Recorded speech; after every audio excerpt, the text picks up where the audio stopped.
17장 봉독한 본문 말씀 중심해서 약효 없는 처방전, 그리고 제가 물음표를 이렇게 했어요. 약효가 없는 처방전. 프리스크립션을 여러분들이 한 번씩은 이렇게 받아본 경험이 있을 거예요. 그러면은 그대로 가서 약국에서 약을 이제 받아서 처방을 해준 대로 약을 먹어야 되는데, 전혀 먹어도 차도가 없는 그런 처방전, 돌팔이 의사인지 돌팔이 약인지는 모르지만 하여튼 아무리 먹어도 효험이 없는 그런 처방전이 있다면 어떡하겠냐는 거예요. 우리가 오늘 본문을 통해서 그런 부분을 함께 보기를 원합니다. 지난 시간까지는 바울이 아시아에서 복음을 전하지 못하게 하시고 성령의 어떤 중단하라는 깨우침이 있어서 더 이상 아시아를 배회하지 못하고 유럽으로 건너간 장면을 우리가 봤어요. 유럽의 첫 성이었던 빌립보에 들어가서 복음을 전하다가 루디아라고 하는 한 여성을 최초로 열매를 맺었어요. 그리고 루디아의 집이 복음을 전하는 하나의 그들이 먹고 잠자는 그런 처소가 됐어요. 그리고 안식일만 되면 유대인들이 이제 일을 하다가 안식일 되면 다 쉬니까, 바울이 안식일 교인이 아니에요. 안식일이 되면 유대인들이 다 쉬고 회당에 모이니까 거기 가야 사람을 만나서 전도를 하고 복음을 전하기가 쉬우니까 안식일이 되면 꼭 회당을 찾아갑니다. 그런데 그렇게 하던 중에 그 귀신 들린 여자의 문제로 고생을 했던 걸 우리가 알 수 있습니다. 그래서 바울이 자기 자신의 신분도 노출하지 않고 시민권을 갖고 있다는 그 신분만 노출했어도 봉변을 당할 일이 없었는데, 자기들이 철저하게 낮아지고 마치 하나님과 숨바꼭질하는 것 같은 그런 분위기로 살았어요. 바울이 어디 있지? 하나님이 마치 순례가 돼가지고 바울을 찾아야 할 만큼 바울은 깊이 숨는 사람이에요. 자기가 주어가 될까 봐서 늘 두려워했던 사람이에요. 하나님의 영광을 도적질하게 될까 두렵고, 사람의 모습이 너무 드러날까 두려워서 늘 자기 자신을 복종시키는 그런 사람이었어요. 그러다 보니까 어려운 고난을 당하게 될 때가 많았지만, 그 고난을 통해서 하나님은 꼭 당신의 계획을 이루시려고 하시는 뜻이 있더라는 것을 알게 됐어요. 그래서 이제 간수가 다 회개하고 구원을 받았던 그 내용까지 우리가 보았죠. 오늘은 두 번째 도시로 이제 넘어갑니다. 거기가 데살로니가, 우리 신약 성경에 데살로니가 교회에 보낸 편지 두 편이 있죠. 그 데살로니가에 갔습니다. 거기 가서 복음을 전하는데, 여기도 역시 안식일을 기다리고 있다가 3번의 안식일을 거기서 지냈다 그랬으니까 3주 이상은 머물렀던 것 같아요. 그래서 3주 동안에 거기서 뭘 했느냐, 오늘 본문을 들어가 보면은 성경을 가르치면서 뭔가 한 가지를 증거를 했어요. 그때 성경은 신약이 없었으니까 구약만 갖고 있는 거예요. 유대인들이 회당에서 읽는 구약의 그 두루마리 성경을 유대인들은 다 안단 말이죠. 거기서 구약 성경을 쫙 풀어나가는데 뭘 풀어나갑니까? 내용은 하나예요. 다 같이 한번 3절을 읽겠어요. 뜻을 풀어 그리스도가 해를 받고 죽은 자 가운데서 다시 살아야 할 것을 증명하고 이르되 내가 너희에게 전하는 이 예수가 곧 그리스도라 하니 그랬어요. 그러니까 구약 성경을 가지고 뭔 얘기를 했느냐면, 우리에게 메사야 구원자를 보내주신다 그랬지 않느냐. 그 구약에 나와 있는 메사야는 죽음을 당하고 다시 살아나야 할 분이다 라는 것이 구약 성경에 있다는 것을 설명한 거예요. 신약 성경에 있는 게 아니고, 신약은 없었어요 그때. 구약 성경 안에서 메시아는 와서 나라를 독립시키고 정치적으로 막 힘센 로마를 무너뜨리고 이런 분이 아니라, 메시아가 오셔서 죽은 자 가운데서 다시 살아나셔야 될 분이고 죽임을 당하는 분이라는 걸 구약 성경을 통해서 증거를 해나가기 시작했는데, 다 증거하고 난 뒤에 지금부터 내 얘기 잘 들으라고. 내가 전한 이 예수가 바로 여러분들이 지금까지 기다리고 있었던 그 메시아, 구약에 예언된 그 메시아가 바로 예수님이었습니다. 이 얘기를 한 거예요.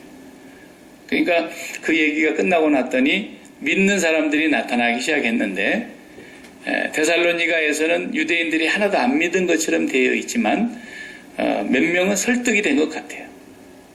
그러나 아주 적은 숫자인 것 같고, 이방인들, 다시 말하자면 헬라에 살아가는 그 이방 사람들이 많이 믿었다라고 오늘 성경에 그렇게 기록이 되어 있어요. 4절에 보니까 그 중에 어떤 사람 곧 경건한 헬라인이라 그랬어요. 헬라인이었지만 이 사람들은 유대인의 그 유대 종교를 갖고 있었던 사람들이었다 이거죠. 이 사람들이 예수님을 쉽게 받아들이더라는. 그 다음에 또 경건한 귀부인들도 바울이 전하는 그 말씀을 듣고 예수를 믿더라는 거예요. 그러니까 유대인이 아니면서 이방인이지만 유대인의 종교로 개종을 한 사람들 가운데 그들이 성경을 잘 알고 있었는데 바로 이분이 메시아였습니다라는 것을 소개하니까 이제 그들이 예수님을 영접했다라는 거예요. 그러고 났더니 유대인들이 막 시기가 났어요. 화가 났어요. 왜 그렇겠어요? 우리가 아브라함의 자손이고 수천 년 내려온 혈통을 우리가 유지하고 있는, 소위 말하면 우리가 순종인데 어디서 듣도 보도 못한 잡종들이 와가지고 저 개들이 어떻게 우리하고 똑같이 하나님의 백성이라는 소리를 하느냐. 이 소리에 유대인들이 그냥 막 화가 있는 대로 나가지고 동네 나가가지고 저작거리에 깡패 무리들을 설득을 해가지고 뭐 돈을 주고 샀든지 해서 그냥 데리고 들어와가지고 막 거기를 깽판을 친 겁니다. 그리고는 권세 있는 정치하는 사람들에게 가가지고 도무지 우리가 받지도 못할 이상한 소리를 하고 다니는데 말을 고약하게 했지 않습니까? 가이사 외에 다른 임금이 또 있다 그러더라고. 본론은 다 어디 가버리고 이렇게 해야 이 사람들의 죄가 커지니까. 가이사 외에 다른 주가 있다더라. 그러면 이건 죽음이거든요. 그렇게 억지로 말을 이렇게 돌려가지고 그냥 우리 조상 때부터 우리가 기다리는 메시아가 있었는데 예수라는 사람이 메시아라고 하는 그 얘기를 하지 않고 가이사 외에 다른 임금이 있다 그러더라고. 사람들이 이렇게 악하죠. 어떻게 해서든지 저 사람들을 혼을 내야 되겠다는 생각에 꼭 어그러뜨린 말을 했어요. 그리고 잡아들였어요. 근데 바울과 실라는 이미 어떻게 몸을 피했든지 거기에 가니까 없었고, 이 바울과 실라를 받아들였던 그 일행을 모셨던 야손이라는 말은 예수라는 말과 동일한 건데 우리가 영어로 스페인어가 서로 다르듯이 발음만 다른 거예요. 그 사람이 예수가 아니고 자기 이름을 그냥 예수라고 한 것 같아요. 이 야손이 이 사람들을 모셔와가지고 이 동네 데리고 들어왔는데 이 사람들을 혼 좀 내야 되겠다 그래가지고 야손하고 그 형제들을 잡아가지 않습니까? 그랬는데 그 읍의 그 관리들이 다 들어보고는 그냥 보를 받고 풀어줬다. 보석금을 받고 보석금을 내고 풀려 나왔다. 오늘 본문에 그렇게 기록이 되어 있어요. 그리고 나서 거기에 핍박하니까 바울의 일행은 두 번째 도시로 넘어갑니다. 베레아로 갔다 그랬어요. 오늘 베레아로 간 내용도 잠깐 다시 보십시다. 10절입니다. 밤에 형제들이 곧 바울과 실라를 베레아로 보내니 저희가 이르러 유대인의 회당에 들어가니라. 또 회당에 들어갑니다. 유대인들이 모여있는 회당에 먼저 가장 쉽게 들어갈 수 있는 곳이죠. 다 같이 11절. 베레아 사람은 데살로니가에 있는 사람보다 더 신사적이어서 간절한 마음으로 말씀을 받고 이것이 그러한가 하여 날마다 성경을 상고하므로 그 중에 믿는 사람이 많고, 여기 유대인들이에요. 유대인들이 엄청나게 많이 믿었어요. 이 앞에 데살로니가하고는 영단판이죠. 같은 유대인인데도 이 베레아 지역은 그 유대인들이 얼마나 사람들이 너그럽고 신사적인지 그 말을 잘 봤더니만 그 말씀이 우리가 정말 기다렸던 메시아란 말인가라고 깜짝 놀라고는 그 예수를 더 정확하게 듣고 그 예수님의 복음을 들으면서 이분이 예수가 진짜 메시아였구나, 그리스도였구나 받아들이더라는 거예요. 유대인들이 많이. 또 그 다음에 유대인 말고 헬라의 기브인과 남자가 적지 아니하나 그랬어요.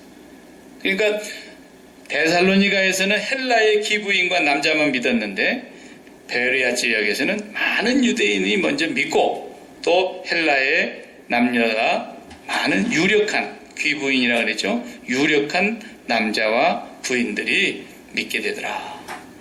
그 소식을 또 데살로니가에 있는 유대인들이 듣고는 거기까지 쫓아와가지고 또 성을 요란하게 하고 또 핍박하고 그래서 바울이 더 이상 거기서 복음을 전하지 못하고 그 다음에 이제 그리스 쪽으로 또 세 번째 보호를 받으면서 형제들이 안전하게 아테네까지 그리스 아테네 거기 도시까지 모셔다 드리고 바울의 일행이 가는데 실라와 디모데만 아직 베레아에 남아 있었어요. 빨리 저에게로 보내주십시오라는 전가를 보내고 바울만 먼저 아테네로 갔습니다. 거기까지가 오늘 우리가 읽은 내용이에요. 참 재밌는 건 두 도시에서 반응이 달라요. 똑같은 유대인들이 성경을 들으면서 한쪽은 그냥 막 어디 몰입애들 저작거리에 깡패 무리들을 데리고 와가지고 막 해방을 놓고 복음을 더 이상 전하지 못하게 하고 한쪽의 유대인들은 베레아 쪽은 아주 신사야, 젠틀해, 너그러운 사람들. 그리고 말씀을 간절히 받더래요. 그리고 날마다 바울이 말한 그 말이 true, 진실인가, 그게 진리인가를 늘 성경을 통해서 또 상고하고 또 상고하고 그러더라고요. 그리고 많은 유대인이 믿었다는 거죠. 똑같은 유대인이 어떻게 이렇게 다르죠? 네. 한쪽은 자기들이 믿고 있는 모세율법, 그리고 하나님의 선민된 모세의 율법에 의하면 선민된 그 증거로 할례, 그리고 지금 자기들이 아브라함의 자손이라고는 혈통적으로 자기들이 아브라함의 직속 자손 후손이라고 하는 것, 이런 것들로 인해서 아주 그냥 마음이 다 굳어져 가지고 자기의 주관적인 그런 생각이 완전히 자기를 사로잡고 있다 보니까 복음이 들어갈 수가 없었어요.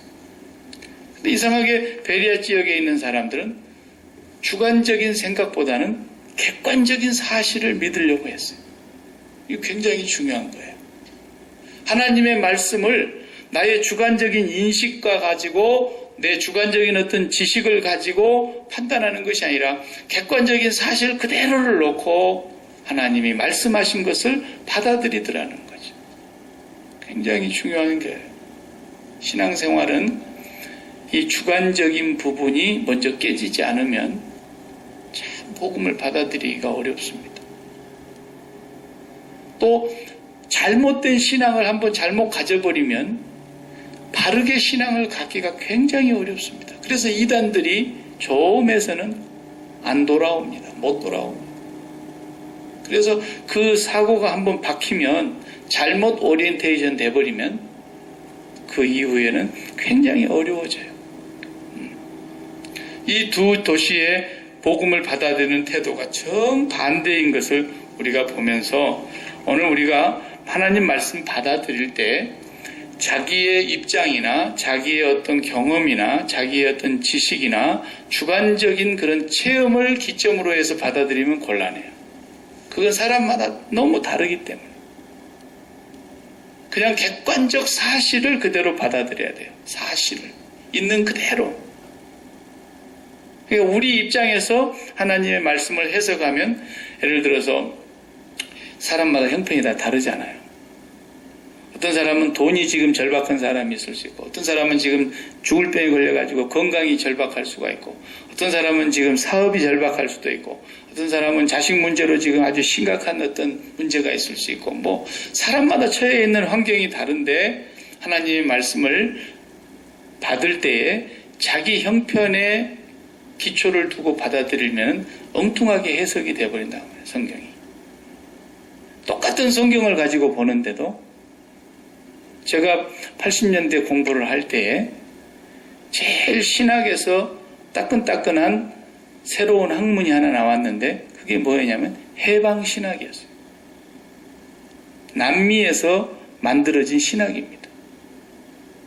그 남미는 카톨릭이 먼저 들어가가지고 카톨릭이 들어간 뒤에 그 다음에 유럽과 우리 미국 같은 나라들이 다국적 기업이 많이 들어가가지고 남미에서 노동력이 너무나 싸니까 값싼 노동력을 이용을 해가지고 그 다국적 기업들이 많은 부를 이루고 그러면서도 그 남미의 사람들은 가난을 떠나지 못하고 늘 착취당하는 것 같고 억압당하는 것 같고 노동자들의 자유나 인권이 보장받지를 못하니까 이것을 해방해야 된다 그래가지고 만들어낸 게 해방신학이에요. 그래서 예수를 해방자라 그래요. 그 사람들은. 해방자. 그래서 누가 예수냐? 민중이 예수라는 거예요. 그래서 이 민중을 해방시키는 사람이 구원자라고 그렇게 가르쳤어요. 그러니까 신부들이 대표적인 신부가 구띠 에레즈나 체 게바라나 세군도 이런 남미의 유명한 이름만 되면 그때 당시에 아는 그런 신학자 목사들이 다 총을 들고 개혁을 해야 된다 그래가지고 전쟁을 하고 많은 사람을 죽이고 이렇게 했단 말이죠. 그 해방신학이 남미에서 폭발적인 인기를 얻었어요. 왜? 우리 민중을 위해서 저렇게 싸워주는데 말이죠. 그래가지고 굉장히 그게 인기가 있으니까 이 신학이 둔갑을 해가지고 한국으로 또 수입해서 들어왔어요. 그래서 몇몇 신학자들이 그것이 굉장한 것처럼 말을 바꿨죠. 민중신학 이렇게 바꿔가지고. 그래가지고 그 당시에는 5.18 이후니까 전두환 대통령이 나라를 다스리고 있었을 때라서 해방신학이나 민중신학 책을 혹시 여기다 이렇게 끼고 다니면 무조건 경찰서로 잡혀갔어요. 그때는 그런 책을 하나를 사려면 신분증을 가지고 가가지고 학생증으로 확인을 받고 신학교 다닌다는 걸 확인하고 그래야 겨우 한 권 살까 말까. 아주 금서가 돼 있었기 때문에. 그런데도 그것이 막 굉장한 신학인 것처럼 얘기하고. 그래서 우리나라의 안병무 목사님 같은 분은 민중신학자의 아버지예요. 그래서 그때 당시에 맨날 그 데모하는 사람들 가운데 목사들이 항상 앞에 앞장섰던 사람들이 많이 있었어요. 그 시절에. 광주 민주화운동이 일어났다. 그때는 민주화운동이란 말도 못하고 광주 사태라 그랬죠. 그때 막 앞에서 이끌고 가던 사람들이 천주교나 이런 기독교의 사회 정의를 부르짖는 사람들이 다 민중신학을 부르짖는 사람들이었어요. 지금 그런 얘기가 다 쏙 들어갔죠. 왜? 그런 토양이 없어지니까 자연히 자라나지 못하고 죽어버리는 거예요. 자기 입장에서 성경을 보고 자기 입장에서 예수님을 보니까 세례요한도 한때 깜짝 빠질 뻔했던 거예요. 세례요한도. 오실 그이가 당신입니까? 아니면 우리가 다른 분을 기다려야 됩니까? 세례요한도 그딴 소리를 해버리잖아요. 자기 입장에서 생각하고 자기 주관적인 메시아관을 갖고서 보게 되면 예수님이 그렇게 총 들고 나가서 민중을 구원하기 위해서 해야 되는 분으로 착각을 한단 말이죠. 내가 너무 지질하게 가난하고 너무너무 궁색하다 보면은 예수님은 나의 가난을 해결해주는, 내가 부자로 살게 해주는 그런 돈벌이 해주는 분으로 내가 해석하게 되고요. 그저 내 몸이 상해가지고 죽어가면은 내 몸 고쳐줘야 되는 분으로 예수님을 생각하게 돼요. 저마다 자기 형편에서 예수님을 봐버리는 거예요. 이것이 바로 기독교가 왜곡되는 거예요. 우리가 볼 때 예수님 참 인정물이 없으시잖아요. 세상에 그래도 다른 사람은 그렇다 할지라도 아무리 바빠도 그래도 세례 요한을 한번 신방 가갖고 찾아가서 나를 그래도 물에서 침례할 때 그 세례 줬던 분이고, 그리고 내가 공생애를 시작할 때 지극히 높으신 곳에서 음성이 들리기를 이는 내 사랑하는 아들이요 내 기뻐하는 자라 하는 음성을 듣고 세례 요한이 예수님을 소개했지 않습니까? 보십시오 여러분, 이분은 정말 하나님이 보내신 하나님의 어린 양이신데 세상의 모든 죄를 지고 가는 하나님의 어린 양입니다. 그분을 흥해야 되겠고 나는 세어야 될 것이고 나는 그분의 힘듦에도 풀기도 감당치 못할 자입니다. 막 굉장했잖아요.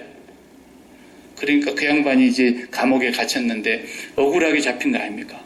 헤롯 왕의 잘못된 것을 꾸짖다가 그 잡혀 들어갔는데 그래도 예수님이 한번 가서 어떻게 해주고 오면 얼마나 좋아요.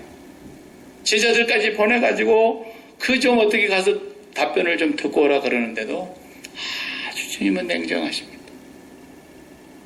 그리고 그 길로 세례 요한은 목이 뚝 잘려서 죽지 않습니까? 네. 자, 그런 거 보면 야, 우리 주님 참 진짜 너무 무정하고 비정한 분 같죠? 그래도 세례 요한한테 하나도 안 미안해하셨어요. 왜 안 미안해졌다는 것을 뭘 근거로 얘기하겠어요? 세례 요한이 그 길로 천국 갔는데 뭐가 미안해요? 미안하기는. 그러니까 예수 믿는 사람 어떤 면에서 보면 냉정한 것 같은데 객관적인 사실을 우리가 분명히 믿어야 된다는 것이 있어요. 뭐냐? 죽는다는 것 자체가 두려운 건 아니에요. 왜냐하면 어차피 우리가 다 한 번은 죽게 되어 있는데 죽음 자체는 졸업식과 똑같은 거예요. 어차피 우리가 이 몸뚱아리 이거 졸업해야 되고 이 세상살이 졸업해야 천국 가는 건 사실 아닙니까? 그런데 네 12학년을 10년이나 다녀라 그렇게 말해보세요. 그럼 12학년을 10년 다니라 그러면 그건 저주지. 그게 축구 컨그레츄레이션이에요. 그게 졸업식 날 다 컨그레츄레이션 사보는데 나는 졸업하지 말고 12학년 10년이나 다녀라. 그러면은 누가 좋아? 세상 졸업하는 게 훨씬 낫지. 졸업하고 걱정되는 사람이 누구 계세요? 할 일이 없고 뭘 해야 될지 모르고 깝깝하고 앞길이 캄캄한 사람은 좀 걱정될란가 몰라도 대학 입학해놓고 난 사람이 12학년 졸업하는 게 뭐가 겁나겠어요? 얼마나 좋을 텐데. 세상 졸업하는 거예요, 죽으면. 네.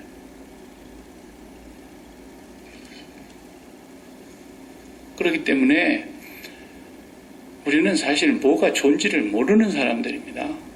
절대로 몰라요. 뭐가 좋은지를 안다고 하는 것 자체가 죄악이에요, 죄악. 우리가 아는 건 뭐만 아는 겁니까? 하나님의 말씀에 보니까, 하나님 말씀만 진리니까, 하나님의 말씀에 의하면 이것이 맞더라. 요거밖에 우리가 할 말이 없어요. 그 외에는 내가 맞는지 좋은지 틀린지 선한 건지 악한 건지 몰라요, 우리는. 절대로 알 수가 없게 되어 있어요. 네. 교통사고 나는 게 좋을까요? 나쁠까요? 몰라요. 우리는 그냥 상식적으로 아는 거죠. 저 교통사고 안 나는 게 좋지 어떻게 나는 게 좋겠습니까? 그러나 나에게 있어서 교통사고가 났다. 좋은 것이냐 나쁜 것이냐. 그걸 나는 판단할 능력이 없습니다. 판단할 능력을. 네. 야고보 사도도 목이 잘려서 죽었어요. 12사도 중에 한 사람 자살해서 죽고 11명 남은 데다가 다시 한 명 보선해 놨더니 야고보는 헤로드 왕이 또 목을 잘려서 죽였어요. 좋은 겁니까? 나쁜 겁니까? 우리는 모른다니까요. 그러나 하나님이 행하신 일은 다 선한 것이고 한 가지 분명하게 우리가 아는 것은 하나님은 좋은 분이라는 거예요. 좋으신 하나님이세요.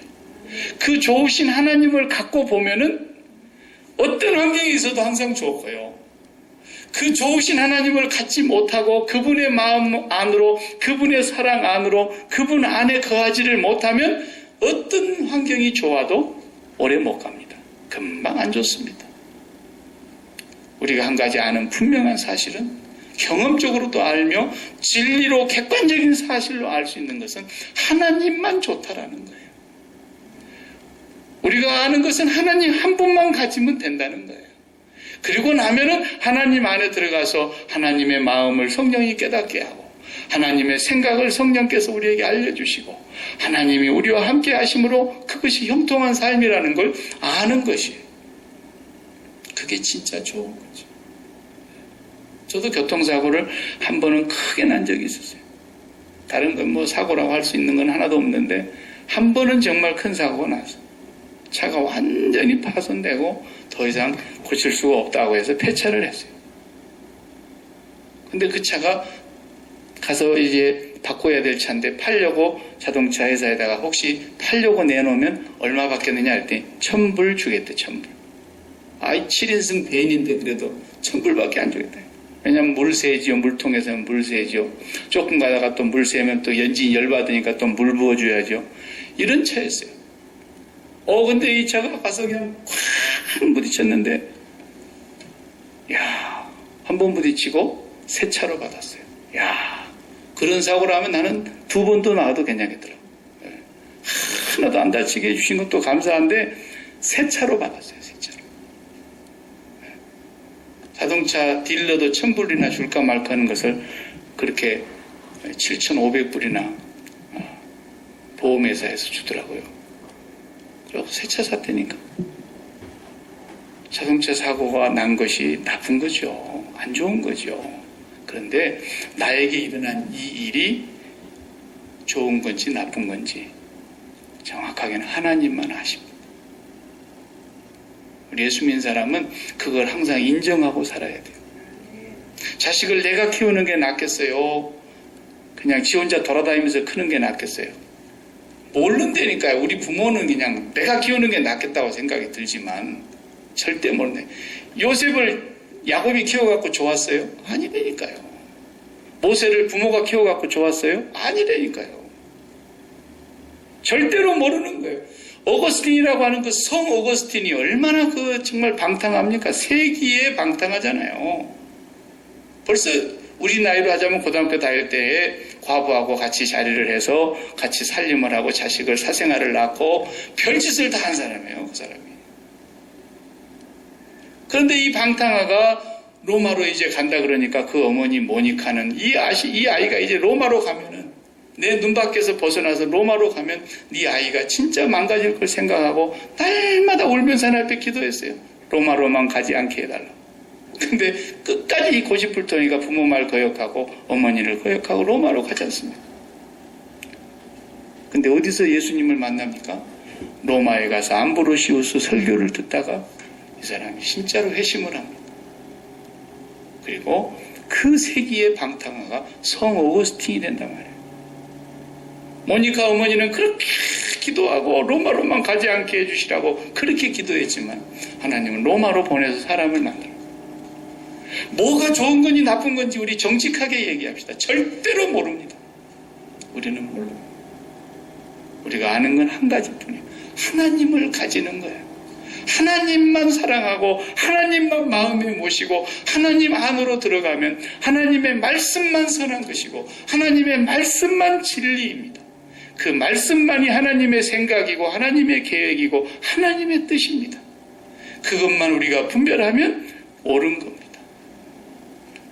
그리고 하나님 안에서 하나님을 갖고 나면은 내 마음이 우선 기쁘지 않습니까? 하나님을 갖고 나면 기쁘니까.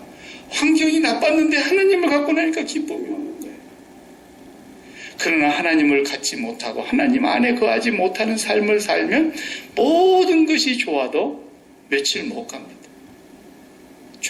좋은 침대에 사다 놓고도 불면증에 계속 약 먹어야 되는 사람들.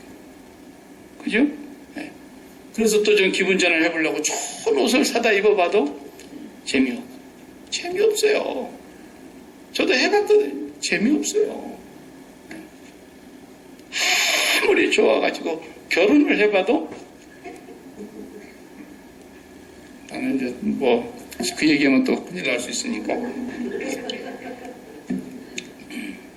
세상에 뭐 좋은 게 얼마나 있겠어요. 좋은 건 하나님 한 분뿐이라는 걸 분명히 알아야 됩니다. 그래서 이제 오늘 이 본문에서 두 도시에서 우리가 차이가 나는 것은 무엇 때문이냐? 한쪽은 예수님의 죽으심과 해받으심, 죽으심과 부활하심, 그것이 구약 성경에 기록되어 있다는 걸 쭉 설명을 하고 증거를 착착착착 대주고 나서 내가 전한 이분이 예수 그리스도가 바로 메시아입니다. 안 받아들여. 한쪽은 그걸 잘 받아들였어요. 그러니까 우리가 볼 때 도무지 말도 안 되는 소리인 것 같은데 데살로니가 사람들은 그쪽의 유대인들은 말도 안 되는 소리라고 그랬어요. 근데 이쪽 사람들은 그런가? 그리고는 간절한 마음으로 날마다 성경을 상고하더니 예수님을 믿는데 거의가 다 받아들였다. 이게 하나님의 처방전을 받아들이냐 안 받아들이냐의 차이예요. 하나님은요, 모든 인류를 하나로 해결하신 분입니다. 일본 사람이든 한국 사람이든 미국 사람이든 유럽 사람이든 아프리카든 어느 나라 어느 민족 누구라도 하나님은 처방전이 하나예요. 항상 어느 나라에도 똑같아요. 어느 시대든지 똑같아요. 하나님 처방전은 하나, 예수 그리스도의 죽으심과 부활, 이 십자가의 복음, 이걸로 모든 걸 다 처방을 하시는 거예요. 민중신학 아무리 해도 안 돼요. 해방신학 해방신학이 와도 안 되는 거예요.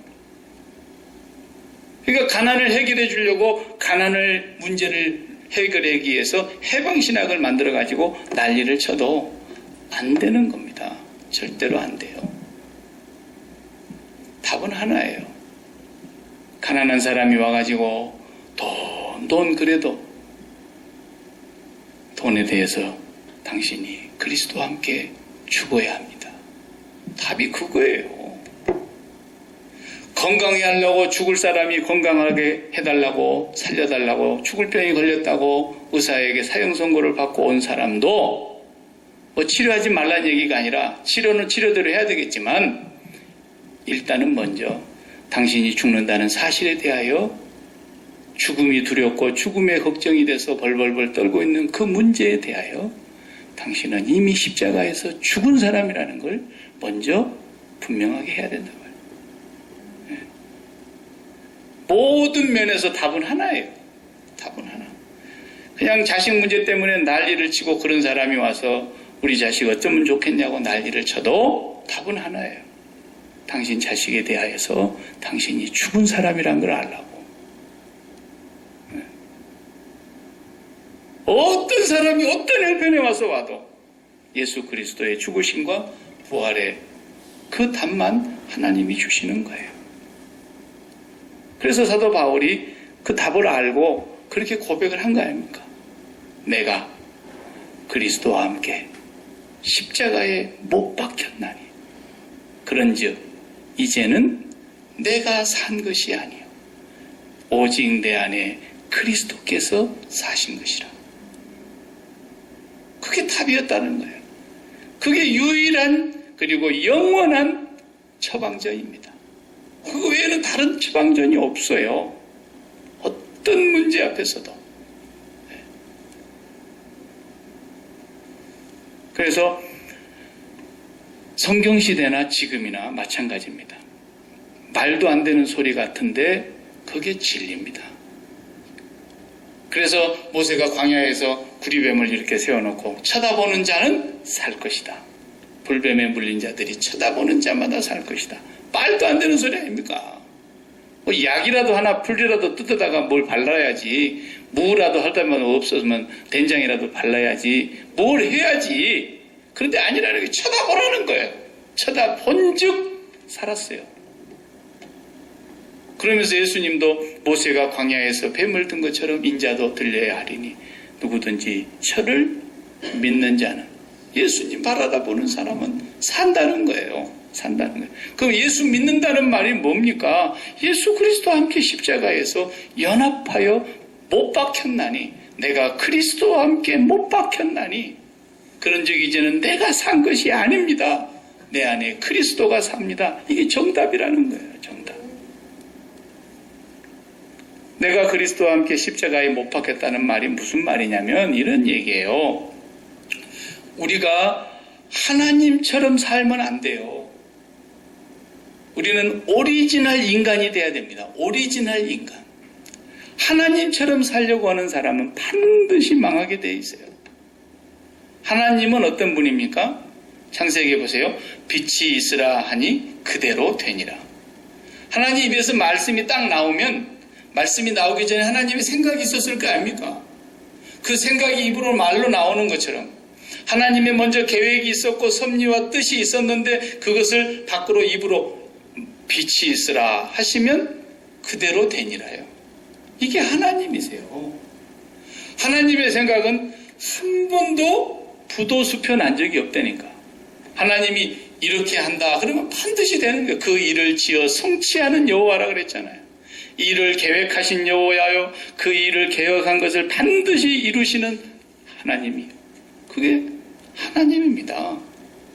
근데 우리가 마귀에게 속아가지고 우리가 그 하나님처럼 된다는 소식을 듣고 선악과를 따먹은 것이, 마귀에게 어디서 속은 겁니까? 네가 하나님처럼 되리라는 말에 넘어간 게 아니에요.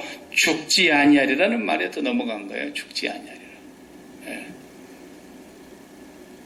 그래서 그걸 따먹고 그때로부터도 자기들이 다 하나님처럼 삽니다. 보세요. 그래서 우리도 마음으로 품은 생각이 있고 계획이 있고 뜻이 있지 않습니까? 하나님처럼. 그러고는 그것이 이제는 하나님은 있으라 하면 있는 거고 없으라 하면 없는 거예요. 근데 하나님이 우리는 아니니까 그 마음에 품은 뜻은 돼야 되겠고, 내가 생각하니 이것이 선한 것인데, 내가 보니 이것이 좋은 것인데 선악과를 따먹고 자기가 스스로 판단을 하는 거예요.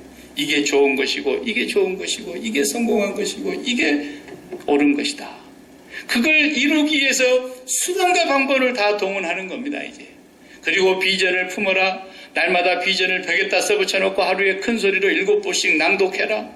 네 얼굴을 바라보면서 너에게 축복해라. 비전을 크게 품어라. 열심히 노력해라. 포기하지 말아라. 별소리가 이제 다 만들어져 가지고 그것으로 우리 자신을 늘 세뇌시키면서 수단과 방법을 다 동원해서라도 내가 품었던 그 좋은 계획이라고 믿었던 것들을 이루려고 발버둥을 치는 거예요. 그러다가 하나 이루면 어때요? 가슴이 뿌듯하고 폼 잡고 내가 괜찮은 사람인 것처럼 착각하고, 그리고 그 계획한 대로 안 되고 실패하면 또 어때요? 좌절하고, 그러면서 또 어떤 사람은 또 다른 사람하고 비교하면서 열등감에 빠져가지고 막 시리에 차서 그러기도 하고. 이게 인간이에요. 이렇게 사는 것이 어떻게 사는 것이라고요? 하나님처럼 사는 거예요. 이게. 그러니까 예수 믿는 사람은 결국 뭐냐면 선악과를 토해내야 되는데, 우리가 하나님처럼 살려고 행세를 하면 안 돼요. 우리 인간은 언제나 인간처럼 살아야 돼요. 오리지널 인간은 그렇게 안 살았어요. 오리지널 인간은 어떻게 사는 거냐면 하나님만 계시면 됩니다. 하나님만 의지하고 사는 거예요. 에덴 동산이. 하나님만 계시면 됩니다. 하나님의 말씀대로만 순종하면 되는 거예요. 아무것도 없는데. 왜? 나를 향한 하나님의 계획, 나를 사랑하신 하나님의 뜻은 그분의 생각 속에 다 있으니까. 내가 그분을 사랑하는 거 한 가지만 있으면 다 되는 거예요. 근데 우리는 그 하나님을 버리고 내 생각에 옳다고 생각하는 걸 내가 판단하고, 내 생각에 이것이 선하다는 것도 내가 판단하고, 그것도 세상이 가르쳐주고 마귀들이 가르쳐주고 이 세상의 정욕에 찬 사람들이 가르쳐준 그런 세상 학문으로 배운 가치관을 가지고 이것이 좋다고 늘 판단을 하면서 하나님 이렇게 돼야 됩니다. 하나님 이렇게 돼야 됩니다. 그게 하나님까지 끌어들여가지고, 하나님이 우리 시다바리가, 하나님 우리 종이냐고. 내가 맞다고 하는 것을 이루기 위해서 하나님까지 동원한단 말이죠. 끝까지 우리가 하나님처럼 살라 그런다니까. 이게 얼마나 큰 어리석음이고 죄악인지 아십니까, 여러분? 그렇게 사는 삶이라면 날마다 우리는 죄악의 목욕등 속에 아주 송두리째 몸을 담그고 있는 거예요. 이게. 성도는 선악과를 토해내야 되는 사람들입니다.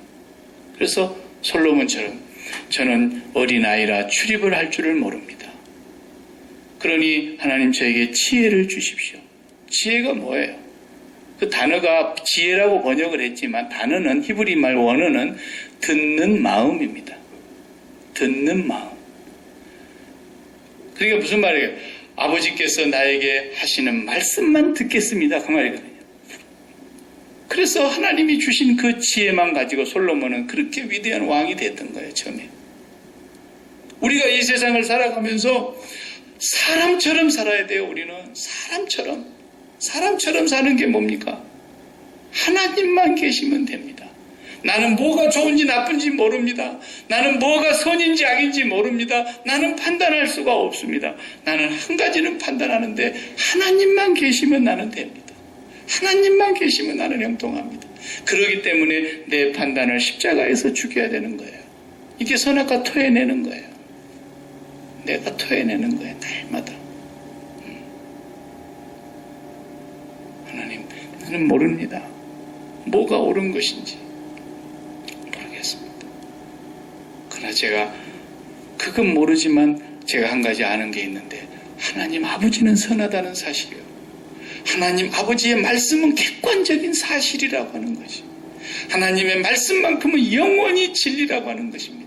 나는 이 말씀만 듣겠고 이 말씀만 내 마음에 받아들이겠고 이 말씀 안에서 아버지의 뜻을 순종하기를 원합니다. 그러면서 매일매일 아버지를 사모하고 아버지를 사랑하고 그러면요 그게 기도 생활 아닙니까? 더 구체적으로 들어가면 그렇게 되면 아버지의 마음이 내 마음으로 흘러 들어와요. 그래 뭐가 이렇게 좋은 것인지 아버지가 이걸 좋아하고 저걸 기뻐하고 저걸 싫어하는 것은 율법의 조항이 없어도 자연히 알게 되는 거예요. 그게 성령의 역사요. 문자적으로 기록됐다면 그건 성경이고요. 그래서 우리가 하나님의 그 뜻을 자연스럽게 우리에게 흘러 들어오게 하는 거예요.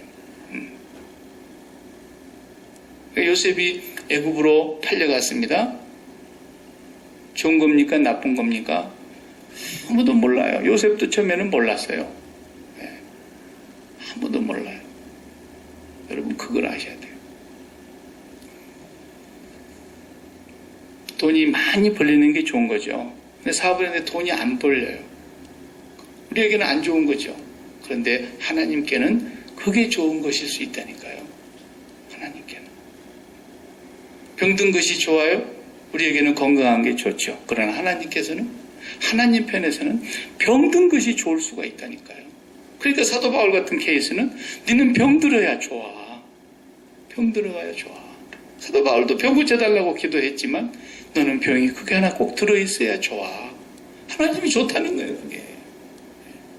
그러니까 우리는 내가 지금 당한 형편 이건 좋다 나쁘다 절대 판단하면 안 돼요. 선악과 먹은 증상이에요. 그게. 선악과를 날마다 토해내는 거예요. 주여 나는 십자가에서 죽은 자입니다. 나는 그리스도와 함께 십자가에 못 박혔나니 이제는 내가 사는 것이 아닙니다. 내가 사는 것은 내 안에 그리스도가 사는 것이고 나는 하나님 안에 살기를 원합니다. 하나님만이 좋습니다.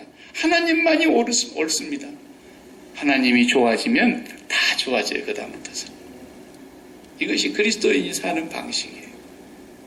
이걸 받아들이는 거예요. 이것이 유일한 처방전이에요. 모든 사람이 먹어야 될 처방전이에요. 다른 건 없어요. 다른 건 전부 율법이에요. 다른 건 우리가 만든 율법이에요. 다른 건 우리가 만든 제도예요. 다른 건 전부 세상이 가르쳐준 세상적인 인본주의에서 나온 세상 사는 방식들이에요. 그냥 예수 믿는 사람은 답이 하나예요. 처방전. 나는 그리스도와 함께 이 모든 것에 대하여 죽었고 십자가에 못 박힌 자요. 그리스도가 해 받으실 때에 나는 이미 다 응답을 받은 사람이에요. 이미 다 우리는 기도 응답을 받은 사람들이에요. 우리는 오직 예수 그리스도를 통해서 하나님 아버지 한 분만 매일매일 사모해 보세요. 일하시다가도 문득문득 그걸 기억하시고 기분 나쁜 일이 또 오늘 생각지도 않았는데 쾅 하고 터지면은 아유 오늘 일하기도 전에 완전 기분 다 잡치는구나. 정말 재수가 없으려니까 참 이러면서 하루 종일 성질내고 그러지 마시고 아버지 저는 그리스도와 함께 십자가에 못 박힌 자로서 이것이 나에게 좋은지 나쁜지 저는 모릅니다. 제가 한 가지 아는 것은 아버지가 선하신 분이고 아버지 한 분이 선하시며 아버지가 나는 제일 좋습니다. 아버지를 사랑하십시오. 그리고 나면 하나님이 악을 변하여 선으로 이루어 주실 수도 있고 하나님께서 당신의 생각이 있으시니까 그 생각이 나를 향한 생각이 셀 수도 없이 많으니까 그 생각대로 이루어지게 될 것입니다. 이것이 데살로니가와 베레아의 차이인 것입니다.